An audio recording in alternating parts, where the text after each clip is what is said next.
할렐루야. 오늘도 우리 하나님 아버지와 주 예수 그리스도로부터 은혜와 평강이 여러분의 삶과 가정 가운데 함께 하시기를 기도합니다. 언젠가 한 번은 집사님 한 분이 그런 질문을 주셨습니다. 가난 말기로 암투병 중에 있는 남편을 위해서 기도를 하는데 하나님께 간절히 고쳐달라고 기도하면서도 다른 한편으로는 남편이 잘못되었을 때를 자꾸 생각하며 자기도 모르게 남편의 부재, 곧 남편의 죽음을 생각하고 준비하게 된다는 것이었습니다. 두 마음을 품으면 안 되는데 자꾸만 흔들리는 자신의 믿음 없음이 너무 힘들다는 것이었습니다. 그러면서 목사님, 믿음으로 기도하라 했는데 기도해도 해결될 것이 믿어지지 않을 때는 어떻게 기도해야 하나요? 라고 물으시는 겁니다.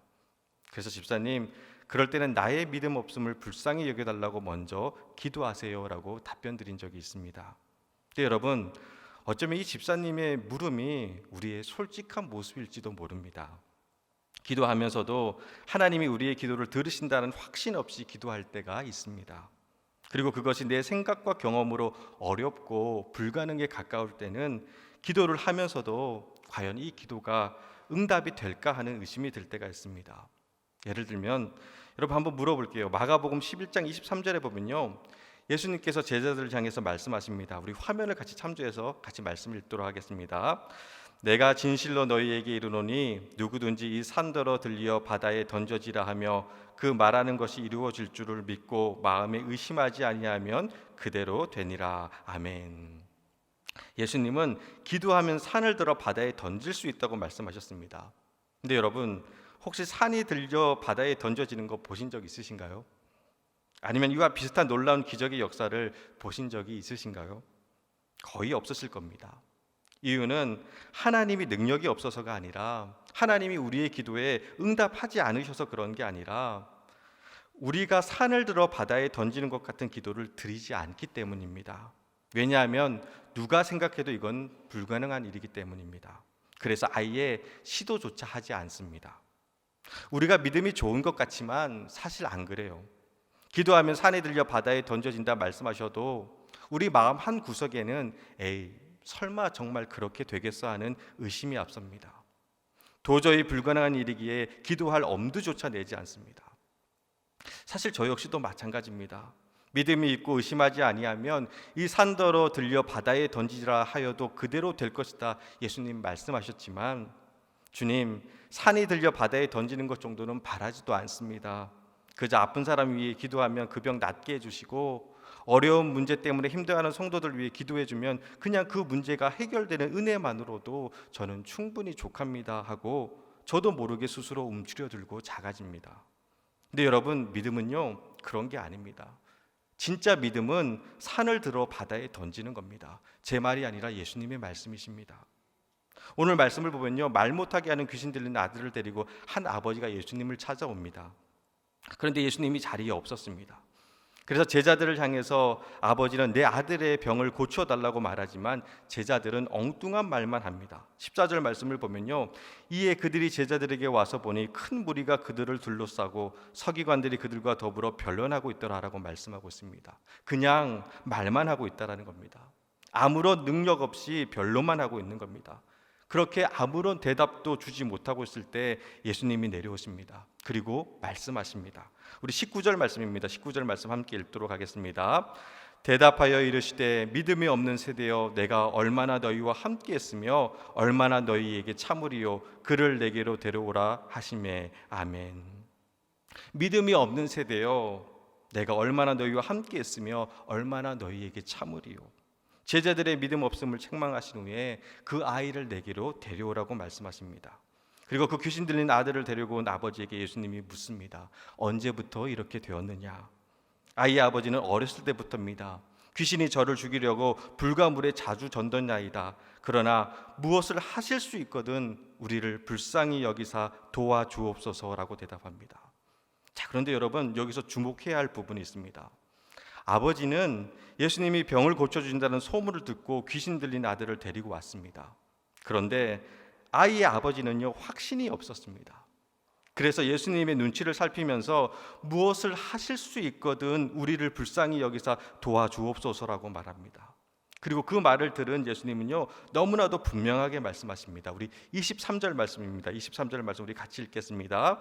예수께서 이르시되 할 수 있거든이 무슨 말이냐? 믿는 자에게는 능히 하지 못할 일이 없느니라. 아멘. 너무나 유명한 말씀이죠. 할 수 있거든이 무슨 말이냐? 믿는 자에게는 능히 하지 못할 일이 없느니라. 그리고 이 말을 들은 아이의 아버지는요, 믿음으로 주님께 고백합니다. 내가 믿나이다. 나의 믿음 없는 것을 도와주소서. 그리고 그 믿음을 보시고 예수님은 아들의 귀신을 쫓아내십니다.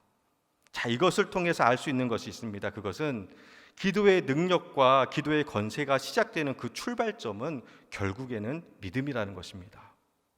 왜 내 삶 가운데는 주님의 능력이 없을까요? 하고 묻기 전에 여러분의 믿음을 먼저 점검할 수 있으시길 바랍니다. 안타까운 것은 믿음이 없어서 주님의 눈치를 보고 있는 이 아이의 아버지의 모습이 바로 믿음이 없어서 걱정하고 염려하고 있는 우리들의 모습이라는 겁니다. 기도도 하고 말씀도 보고 헌신도 합니다. 그런데 주님 앞에서는 우리의 모습은 무엇을 하실 수 있거든 정도밖에 안 되는 믿음으로 설 때가 많다라는 겁니다. 마치 귀신 들린 아들 때문에 예수님을 찾아왔는데 삶의 고통과 문제를 갖고 기도 제목을 갖고 기도하러 왔는데 믿음의 확신이 없어서 주님 무엇이든 할 수 있거든 좀 뭐 해주시면 안 될까요? 하며 우물쭈물대고 있는 이 아버지의 모습이 바로 우리의 모습이라는 겁니다. 그런데 그런 우리를 향해서 주님은 말씀하십니다. 할 수 있거든이 무슨 말이냐? 믿는 자에게는 능히 하지 못할 일이 없느니라. 유명한 말씀이고 여러분이 이미 다 아는 말씀입니다. 그리고 많은 성도님들이 이 말씀을 좋아하십니다. 할 수 있거든이 무슨 말이냐? 믿는 자에게는 능히 하지 못할 일이 없느니라. 근데 여러분, 왜 주님 앞에 나와 기도하면서 능치 못할 일이 없느니라의 믿음으로 기도드리는 것이 아니라 우리는 왜 맨날 할 수 있거든 정도밖에 안 되는 믿음으로 기도할까요? 목사님이 그걸 어떻게 아시나요? 하실지 모르지만 다 압니다. 기도하고 돌아가는 여러분의 모습만 봐도 압니다. 하나님께 기도하셨으면서도 응답의 확신이 없어요. 그러니 기도했으면서도 돌아가는 발걸음이 여전히 무겁고 힘든 겁니다. 할 수 있거든 도와주세요. 할 수 있거든 응답해 주세요. 할 수 있거든 해결해 주세요. 주구장창 할 수 있거든만 늘어놓고 기도했으니 확신이 없는 겁니다. 할 수 있거든이 무슨 말이냐? 믿는 자에게는 능치 못한 일이 없습니다. 사랑하는 여러분, 믿음은요 두레박 같은 겁니다.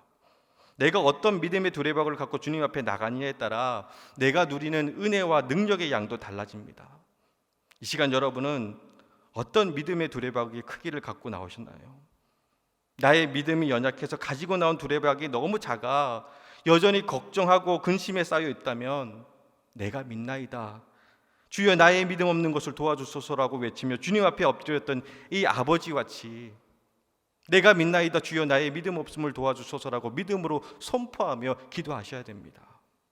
그리고 그때 놀라운 주님의 은혜와 권능이 우리 삶 가운데 나타나게 될 줄 믿습니다. 바라기는 그 믿음으로 주님 앞에 나오시기를 주님의 이름으로 축원합니다. 자, 그리고 다음으로 오늘 말씀에서 주목해야 할 부분이 있는데요. 그것은 나의 믿음의 기도가 다른 사람을 살리는 능력과 권세로 나타난다는 겁니다. 오늘 말씀에서 예수님으로부터 병고침을 받고 회복을 받은 존재는요, 믿음을 고백한 아버지가 아니라 그의 아들이었습니다.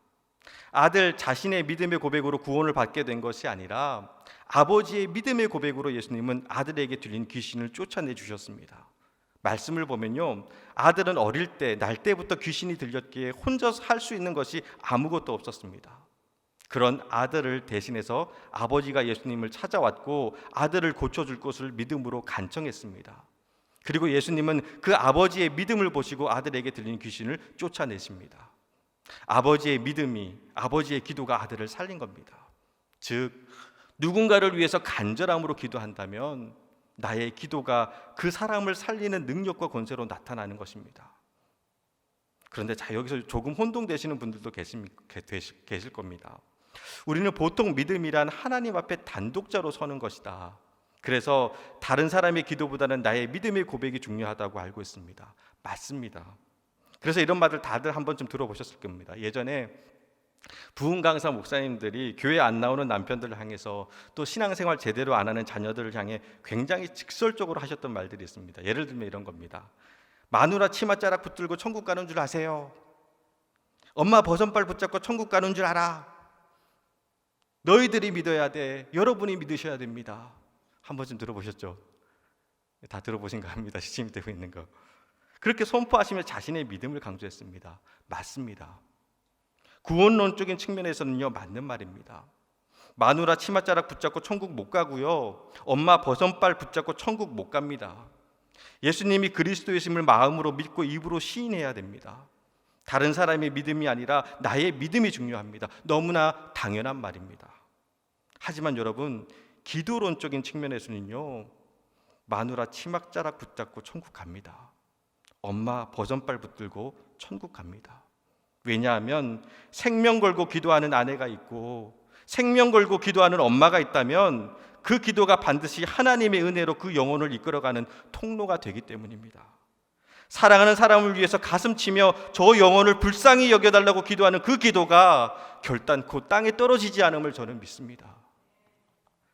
우리가 잘 알듯이 마가복음 2장에 보면요, 중풍병자와 그 친구들의 이야기가 나옵니다. 그 말씀을 보면 중풍병자를 치유하신 예수님의 응답은 중풍병자의 믿음과 기도를 보고 하신 것이 아니라 그 친구들의 믿음과 눈물을 보시고 예수님은 치유해 주셨습니다.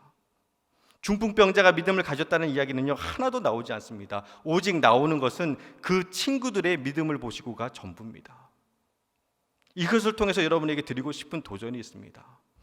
나의 믿음의 기도가 우리 자녀를 살리고, 나의 믿음의 기도가 우리 가족을 살리고, 나의 믿음의 기도가 우리 교회를 살리고 이 나라와 민족을 살린다라는 겁니다. 자녀들의 믿음 없음을 보고, 다른 사람들의 믿음 없음을 보고, 이 나라와 민족의 믿음 없음을 보고 탄식하지 마세요. 하나님이 지금 보고 계시는 것은 믿음 없는 자들의 불신앙이 아니라 생명 걸고 믿음과 간절함으로 드리는 나의 기도를 보고 계십니다. 제가 아는 권사님 중에 남편 때문에 평생 소가리를 하며 사신 분이 계십니다. 이유는 남편 되시는 성도님이 알코올 중독자예요. 그냥 술만 드시는 것이 아니라 술을 드신 채로 운전을 하셔서 이게 심각한 겁니다. 농사를 지으셔서 1톤 용돌차를 끌고 다니셨는데 술 취해 인사불성의 상태로 운전하시다가 도랑에도 빠지고 또 단속에 걸려서 면허 정지에 벌금도 수없이 내셨습니다. 그러니 하루도 바람 잘 날이 없는 겁니다. 성품 자체는 굉장히 순하시고 착하세요. 다른 사람에게 싫은 소리 한 번 안 하시는 그런 성격이십니다. 예배도 잘 나오시고 교회 헌신도 열심히 하셨습니다. 그런데 술만 드시면 운전을 해서 그게 문제였습니다. 그래서 권사님의 평생의 기도 제목은 남편 술 끊는 거였습니다. 그런데 그게 안 되니까 계속해서 남편을 정죄하는 겁니다. 믿음이 없어서 그렇다고, 10년도 넘게 교회 나갔는데 왜 아직도 그 모양이냐고, 꼴보기 싫어 죽겠다고. 그러던 어느 날 권사님께 연락이 왔습니다. 아니나 다를까 이번에도 동네 친구분들과 약주를 하시고 차를 몰고 오시다가 음주 단속에 걸린 겁니다. 경찰서에 가보니 재범에다가 혈중 알코올 농도가 워낙 높아서 징역형이거나 최소 1,000만 원 이상의 벌금이 나올 것 같다고 했습니다. 예전 같았으면 난리가 났을 텐데 권사님과 같이 경찰서에서 남편 성도님을 모시고 집으로 돌아오는데 분위기가 쇠한 겁니다. 오히려 우시거나 화를 내시면 그나마 마음이 편할 것 같은데 아무 말씀도 안 하시니까 그게 더 겁나는 겁니다. 그리고 직감적으로 느껴지는 게 이 권사님이 남편을 포기하신 것 같아요. 이혼을 결심한 것 같았습니다. 그때는 아무 말씀도 못 드리고 며칠이 지나 주일이 되어 예배 후에 권사님께 물었습니다. 권사님, 혹시 노파심에 그러는데 걱정이 돼서 그러는데 혹시 남편 성도님과 이혼할 생각이신가요? 하고 물으니 깜짝 놀라면서 아니래요. 그런데 목사님 왜 그렇게 하셨냐고 하셔서 그날 권사님의 모습이 예전과 너무 달라서 당황스러웠다고, 마치 다 포기한 것 같이 아무 말씀도 안 하셔서 걱정했다고. 그러니 그 권사님이 그러시더라고요.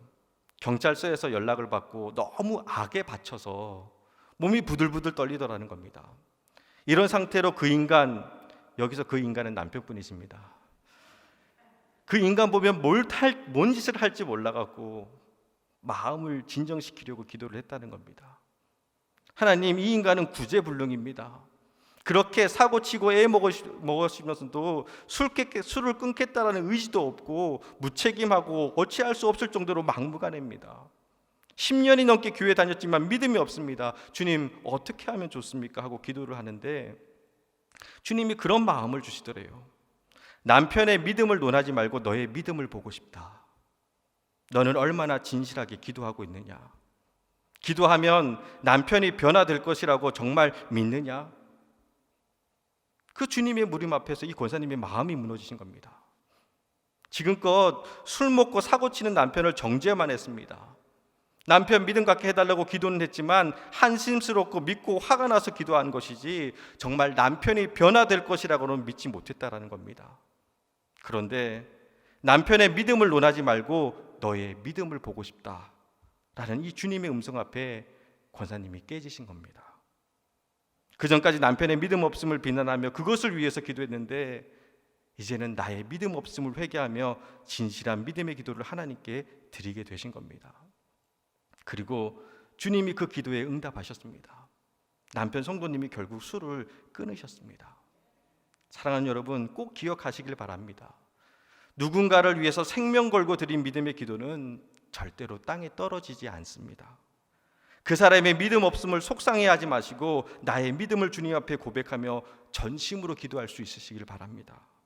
내가 믿나이다, 나의 믿음 없음을 도와주소서라고 고백했던 아버지의 고백이 우리 모두의 기도가 되기를 소원합니다.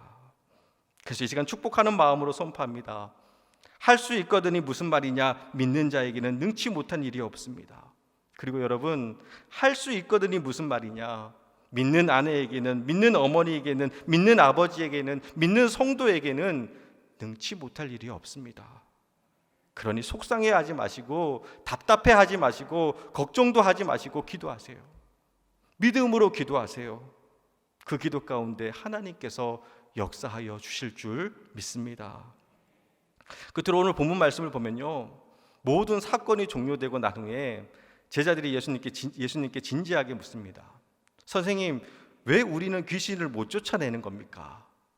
이때 예수님이 이렇게 말씀하십니다. 우리 29절 말씀입니다. 29절 말씀 함께 읽겠습니다. 이르시되 기도 외에 다른 곳으로는 이런 종류가 나갈 수 없느니라 하시니라. 아멘.